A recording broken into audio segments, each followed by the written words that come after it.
Hi, everybody. Brittany here. I'm really excited to share this article with you.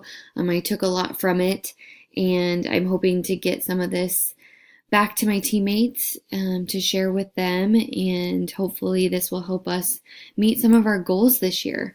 This article, Chewing on Meaningful Counting in Pre-Kindergarten, basically talks about building that strong number sense for students coming into kindergarten. It's based off of the poem or the song, however you wish to call it. Bubblegum, bubblegum in a dish. What color bubblegum do you wish? That's the original, so to speak. It's used in pre-kindergarten classrooms to focus on colors. And when they say that poem, they pull a fuzzball out of a jar and talk about what color it is. But this article talks about how you can switch that poem or that song to make it so you can use it for math. So it would be bubblegum, bubblegum in a dish. How many pieces do you wish? So instead of colors, they would pull a fuzzball out of a jar or a group of fuzzballs out of a jar and count them.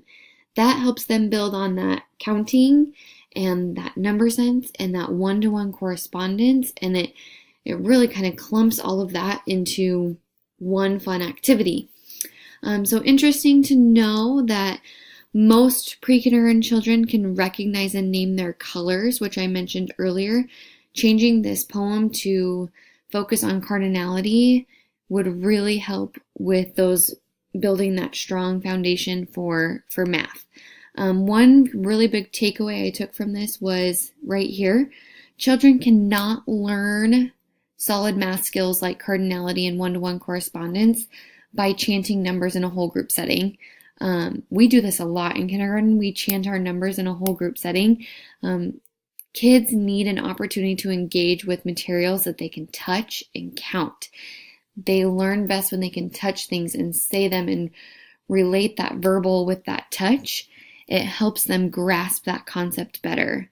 Coming into kindergarten now, students are expected to engage in skills that are more complex than learning numbers. They are comparing numbers, they are counting forward from numbers other than 1 or 0, and they're breaking numbers apart.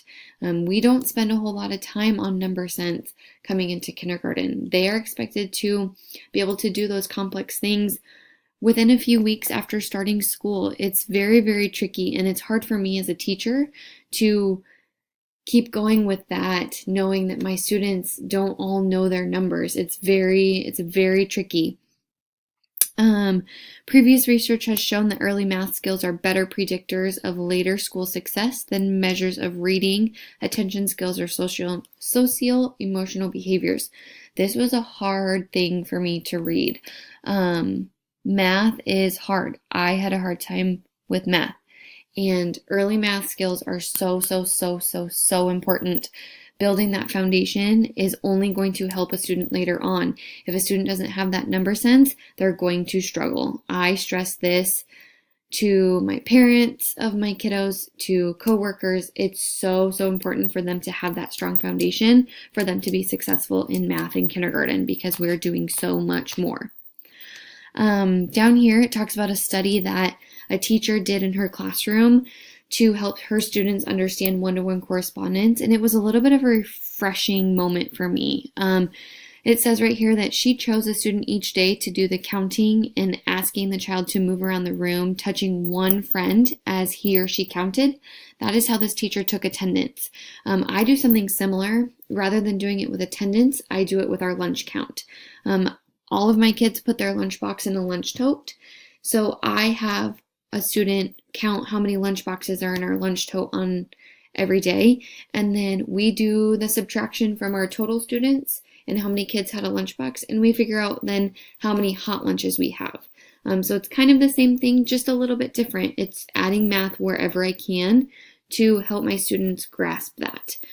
I really enjoyed reading through this. Like I said, it was a bit of a refresher for me to know that some things I'm already doing, but I also took a lot from it about how to encourage students to grasp that one-to-one concept and build a better foundation for my students. It was very helpful. I was able to take away a lot from this and create a more meaningful math experience for my students moving forward.